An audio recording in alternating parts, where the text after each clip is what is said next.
Ready? Start. This position is supported by the judgment of Honorable Supreme Court in Messrs.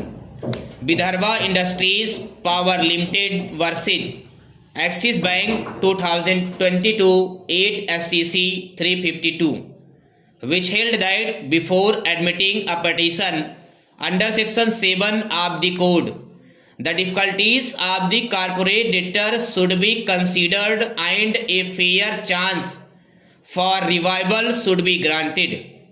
Moreover, the corporate debtor proposed on OTS YD letter dated 25/5/2021, which was rejected, indicating that the corporate debtor should increase the amount offered based on the value of the pledged shares. This, along with the financial creditor's decision not to take further steps under the SERFICI Act and to retain the OCDS, demonstrates that the financial creditor is focused on recovery rather than the fair revival of the corporate debtor. It is also stated that the corporate debtor is ready and willing to pay the debt and revive itself, which suggests that the balance of convenience lies with the corporate debtor. Thus, this application appears to be merely an attempt at debt recovery. Further, during this period, the financial creditor has sold some of the pledged shares, realizing rupees 26,24,47,895.87 as on 24/9/2021. Yet this amount was not reflected in the ledger annexed with the application.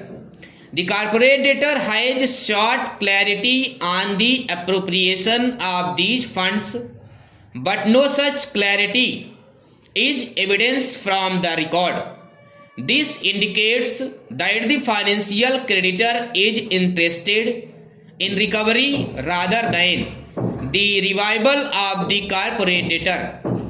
In its written submissions, the corporate debtor contends that the rejoinder and the additional rejoinder filed by the financial creditor should not be taken on record because the latter has brought on record new documents and placed an entirely new case, which is legally not permissible under Rule 42 of NCLT rules, as held by the Honorable NCLAT in the matter of CBI versus India Power Corporation Limited, CAAT number 87 of 2023.